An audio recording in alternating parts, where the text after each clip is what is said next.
Hi guys, we've been on the road now full time for 1 month, so we just thought we'd do a bit of a check-in video and let you know sort of where we're up to and how we're going with it all.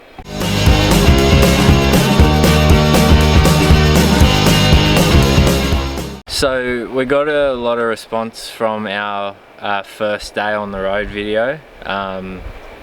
We were just sort of trying to show the other side of that first day, where it is a bit of a shock to your system. We were fine with it, and obviously as time went on we settled in pretty quick. Over the first week even we settled down and got into the groove of things a lot more. It was definitely more just the impact of like leaving family and that sort of thing, and quitting and leaving your full-time job, which we were so used to, and we just wanted to try and show that in that video. But we definitely settled in pretty quick and settled down. Yep, yeah, we're really starting to enjoy it now. But saying that, I think it hit us all on that first day, but now it feels like we still are just on a bit of a holiday. Yeah, that we haven't actually quit our jobs. Yeah, we were only saying earlier today that it still actually hasn't sunk in that we've quit our jobs and are travelling Australia really. It's more just we're on like a holiday. Being only 4 weeks, we have had holidays this long before, so it'll be interesting to see what happens from this point on, once the time from work to what we're doing has gotten longer. Yeah, and speaking of holidays, just on that fact, the holiday type thing, we're actually trying to treat this first part of our trip as a bit of a holiday. So we're not being super strict with money spending and things we want to do. If we want to go see things or eat out or whatever, we're doing all of those things, and we're giving ourselves some time to just have a bit of a break and not have to stress about too many things, because as we said in a few other videos, we'd worked for 18 months straight, had no holidays, so this is our holiday, and then we'll move more into living on the road as we progress with time, maybe in the next month or something like that. And sticking to more of a consistent budget and actually being more considerate of what we spend money on and when we do it.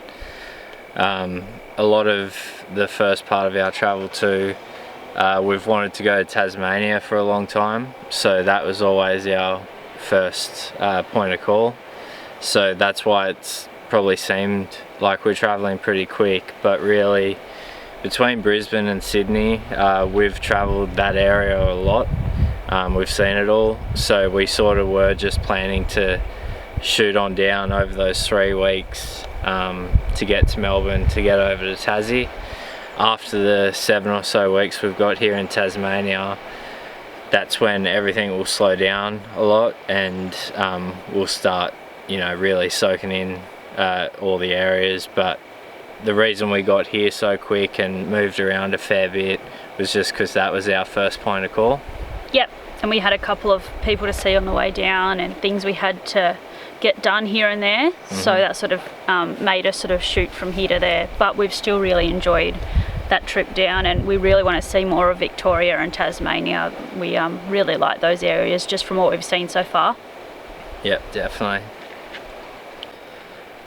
So we did put up on Facebook and Instagram that we were doing this video today, and if you had any questions, we actually got a lot more than expected. So when we finish filming this, we'll film a separate full Q&A video, and we'll post that up sort of around this video to anyone that wanted to know something specific.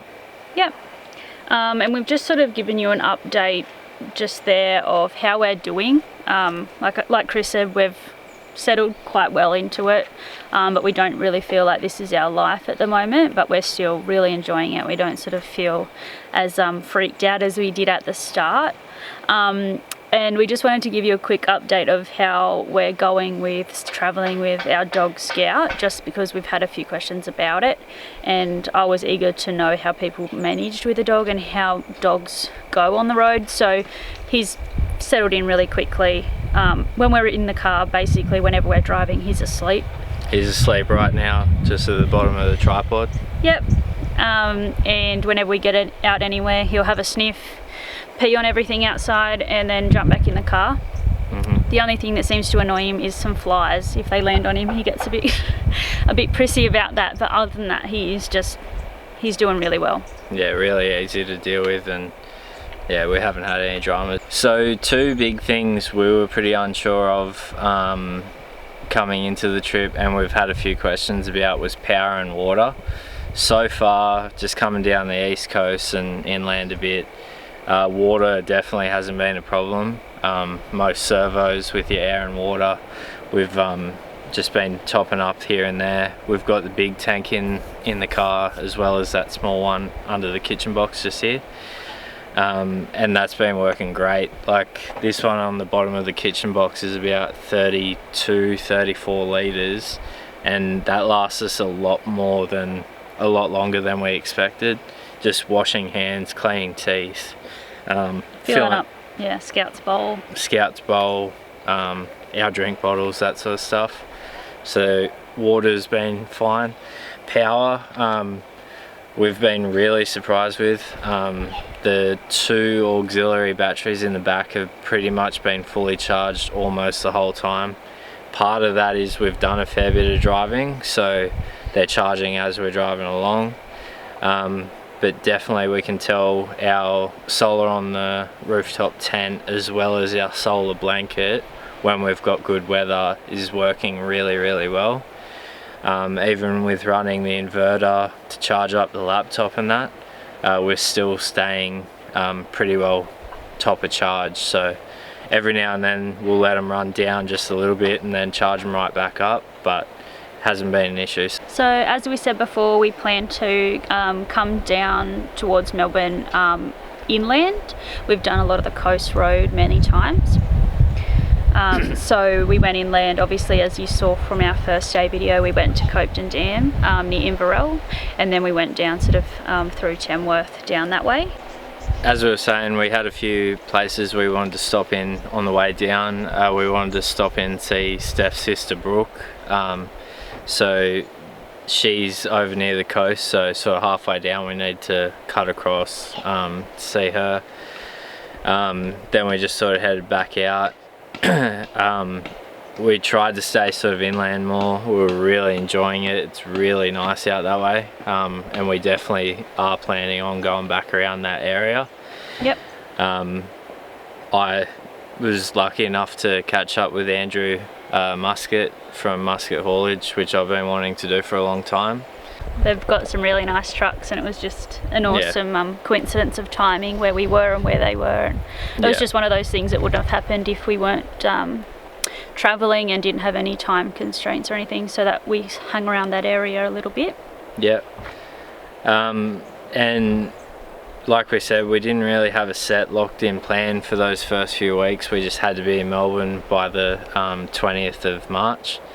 In the first month of travel, including this one here, we've only had 2 stops where we've actually stayed 2 nights, like more than 24 hours. So it has felt, you know, like a bit of a mission. We've just been constantly on the move. That is going to change a lot from now. It was just getting to Melbourne, we needed to keep moving. Little things here and there happened with the car and stuff. And getting into Tasmania, when we got here, the first few days were sort of okay, and then there was a big low system that came in with like gale force winds and snow and rain, and so for a couple of days before now, we were just sort of trying to escape the gale force winds where we could. But apart from that, yeah, we just haven't actually had the best opportunity yet to just settle down in one spot and stay for a few days, but we will be doing that a lot more soon.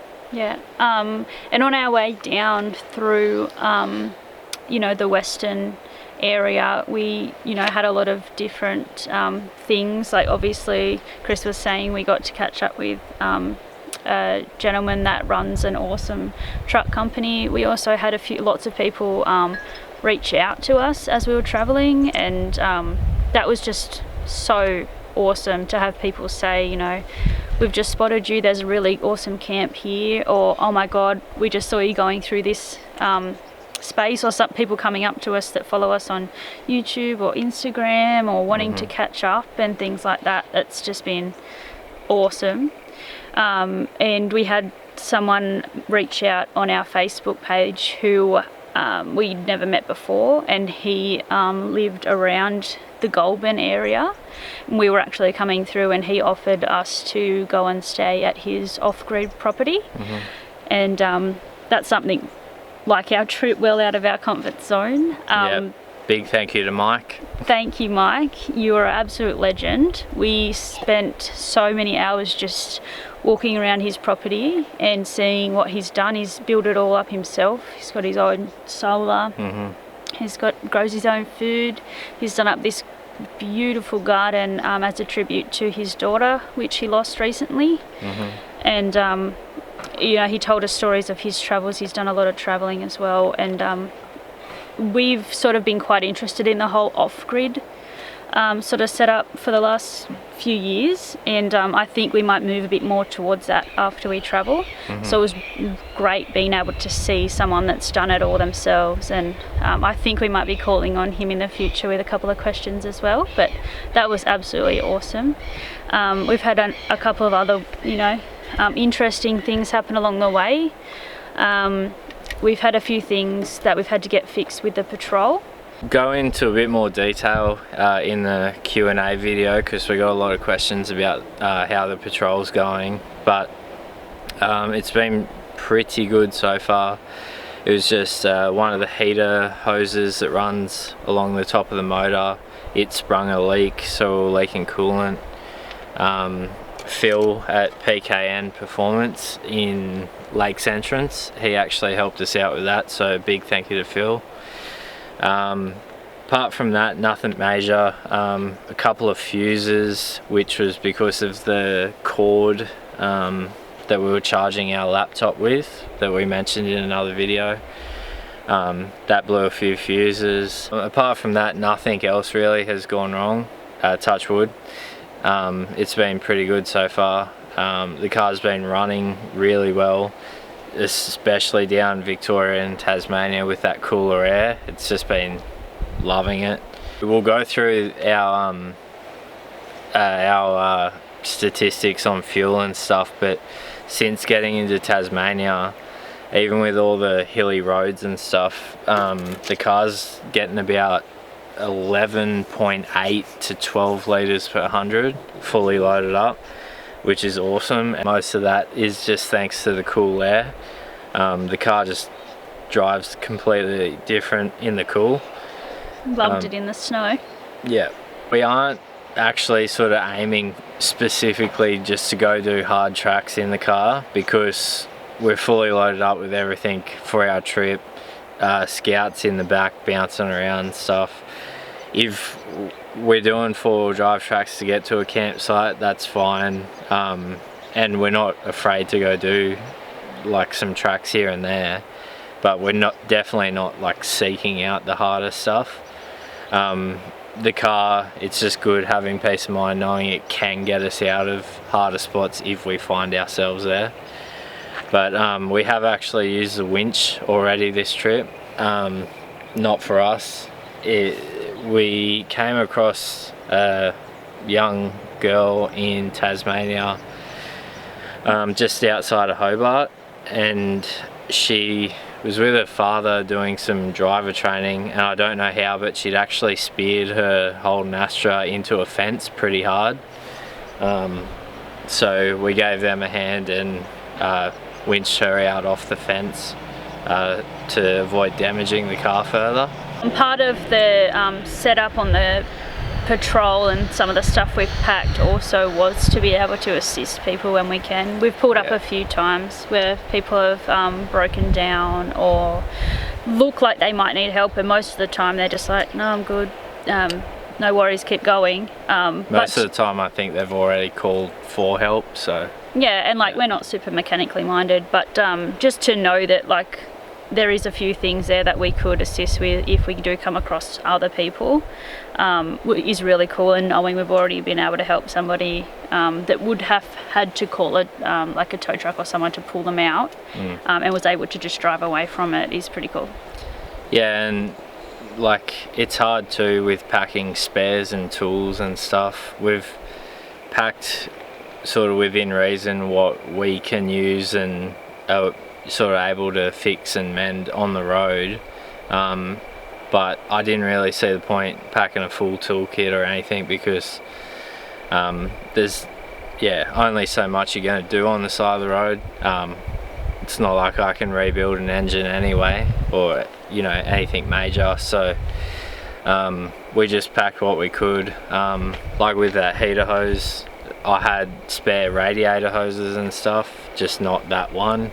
It's just making your way through it, and it wasn't too bad. It was only a small leak, so we were able to just keep topping up the coolant, keep an eye on it, and get on through. So in our first month, probably the hardest thing we've noticed, or I've noticed, is when we ran into really extreme bad weather. We're fine with wind and rain and snow and cold and everything like that, but gale force winds we found is a pretty hard one to deal with. The tent held up really well. The first night they set in about midnight. We were at a camp at Longley outside the hotel there, and they were just smashing in and rocking the whole car and the tent. The tent, it's got no damage whatsoever, held up perfectly, but just trying to get out of the wind is really, really hard in a rooftop tent setup. Like I said to Steph, it'd be great if more places had, like caravan parks and that, had like a high roof, like shed, just to let you get in, set your setup in, just out of the wind. Because Tasmania, like when that low came in, that wind was everywhere. We were going all over trying to avoid it, inland, other side of mountains, everything. We just couldn't get out of it, and we got through it fine. Everything held up, but it was pretty hard to deal with that wind. Like I said, if it's cold, we've got jackets and all that sort of stuff, that's fine.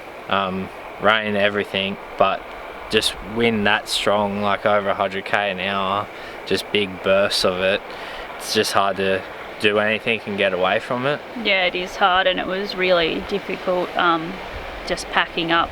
Like that first night when it all sort of came through and those winds were just shaking the car and the tent, we were both laying there, hadn't been able to sleep for hours, and we were just like, we need to pack up and go. It was still pitch black, so packing up in the wind, and you'd time it, there'd be a huge wind gust, and then you go, okay, let's go, and doing that was a pretty big challenge. It was something we definitely weren't used to doing at all. Yeah. The biggest challenge that I've had is also with the cold. The last couple of nights where that big cold front came in, and when it was snowing and all of that, it sort of just snapped from like 18 to 22 degree days to like 0 at night. And sometimes I used to get like cold feet, but those couple of nights my feet were just like ice, and they started burning and stuff. I had 3 pairs of socks on at one stage, and it was so bad. So recently, just the other day, I went in and got some like wool socks and some like long slipper type things, and last night, it was warm last night, so it wasn't bad at all. But yeah, that's something I wasn't expecting, and it's really hard to deal with when you don't have anything else that you can use to warm yourself up. We do have a heater as well, but we didn't get it out. And a side note is I was still t-shirt and shorts pretty much, no socks, and I was fine. Yeah. Steph's just Delicate and a little bit more sensitive to the cold. Yeah. So yeah, it's more just if you are sensitive to the cold, be aware. Keeping your feet warm. Yeah, keeping your feet warm and just yourself warm is a bit trickier. Yeah. But I definitely didn't think in March I would have been wearing like my big thick Marmot like snow jacket, but I was wearing it through the afternoons it's just that wind chill. Like as soon as you get out of the wind it's absolutely fine, but that wind just cuts through you. So yeah, just getting out of that was the biggest drama. Righto, so we've got some stats for you that we've done up. I'm sure a lot of people are interested in these. We're not keeping track of everything at all. We're just too lazy for that. Plus I don't think anyone really needs to know every dollar that we spend. Like, lots of people do that now. Yeah, and everyone's going to be so different, even with these things. You know, like alcohol, we've probably spent like, I don't know how much, but a lot. Other people aren't going to drink at all. Other people have kids. They're going to have to, yeah. Towing. Yeah, so all we've really done is just the accommodation and fuel costs. Just to give anyone with a similar setup a rough idea, or even if you don't have a similar setup, it's still just a rough idea of what it's cost us this month. The other thing to factor in, and we both are pretty confident of this is going to be like our most expensive month. With that first 3 weeks of just traveling straight down the coast and getting everything done, we haven't really worried too much about extra driving, extra fuel. We're also paying for more camps at the moment, just to get a few things like a bit of washing and stuff done. But there's going to be portions of our trip where I reckon we might go the whole month without paying for a campsite. But it will just, yeah, we just thought we'd share our first month with you. Yeah. And just factor in it is going to be a lot bigger than most of our other months. Yep. So for 29 nights living on the road, we've spent $175 on accommodation. Our dearest night was $30. We've done a lot of free camps and donation camps and things scattered between. Yeah, and that $30 camp was at the Five Ways Caravan Park in Melbourne, which we booked specifically the night before the Spirit of Tasmania trip, because they let you have a late checkout and just sort of hang out at the park the day before, because you don't actually get on the boat until like 5:30 in the afternoon. Obviously our cheapest night was free. We've had a fair few free camps in amongst everything else. So our average for the month of accommodation is $6.03 per night, which when you compare that to like living at home is just ridiculously cheap. It's cheaper than I thought it would be with the amount that we've paid so far for different camps here and there. $6 is pretty good. Yeah, that being said, if we stay at a caravan park, normally we are going to get an unpowered site because we've got the setup in the patrol. We don't need 240 volt power. So if you've got a caravan and all that, it is going to bring it up more. Yeah. But if you've got a similar setup to us, then that's something to work off. Yeah. Okay, so for our first month on the road, and brace yourself, this is going to be more than you're used to hearing. We drove 4,817 kilometres in our first month, and we've put 694 litres of diesel into the patrol. So as I said, that's a fair bit, but we had a lot we were doing and moving around a fair bit. Works out to be around 14.5 litres per 100 average. Like I said, down here in the cool, it's been going even better on diesel. A lot of that is fully loaded, everything in the car, and I you know, specifically been driving for fuel economy. We're doing 110 on the highways, overtaking all the caravans up the hills. It's all good. So I'm pretty happy with that as an average for how, you know, loaded up we are. That 694 litres of diesel costs us $997.43, which works out to an average of 143.7 per litre. So just to give you an idea, our dearest fuel was yesterday at St Helens, which is just here near the Bay of Fires where we're camped. It was 156.9, and the best we had was in Cheltenham in Victoria, which was 131.9. Obviously fuel prices are going to affect you a lot. Considering nearly doing 5,000 Ks in our first month for just under $1,000, it's sort of what we're kind of expecting. It's all relative. Like when I was driving trucks, I was doing over 5,000 Ks a week, so 5,000 Ks in a month seems like a lot to some people, but it's really not too bad. And as we said, we are going to start slowing down a lot now. So that was just a bit of an update on how our month has gone. We just wanted to share a few things that we thought were worth sharing, document things for people at home watching, and people that are just interested in general, and just a little bit of a record for us to look back on and sort of see how we were going and things like that. We just want to say thank you to everyone that's reached out in messages and just saying that we've inspired them to do things in their lives and all this stuff. We've had so much support, and we really do appreciate everybody, and just meeting people has been awesome. So if we are in your area or whatever, we would love to meet you if you guys would like to catch up, or if you want to share a good place to camp or whatever in the place you live, or you like to go camping. We would love to hear it. And don't be shy to like comment or send us a message. We're open to sharing whatever tips or advice we have, and we like to sort of keep you guys involved, because we really appreciate having like-minded people to share these things with. Alright guys, thanks for watching. That's just a bit of a quick wrap up on our first month on the road. Hi Mum, Dad, Amanda, Kens, everyone at home. Hi everybody. In my family it's too long to list, but miss and love you all. Yeah, miss you all.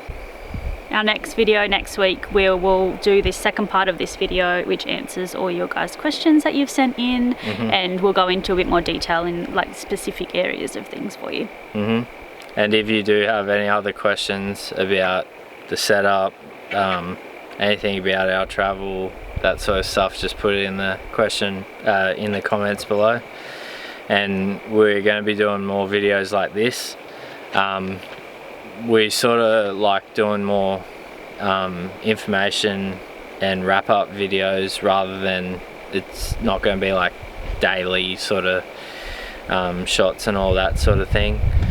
So if you've got anything you want to know, just ask below and we'll cover it in a future video. Yeah, we prefer sharing things that add value, where you can learn something, or where someone can chime in and teach us something that maybe we could do better, or give us an idea of something that might be helpful. So yeah, thank you so much for watching, and we'll see you in our next video. See ya. Good night.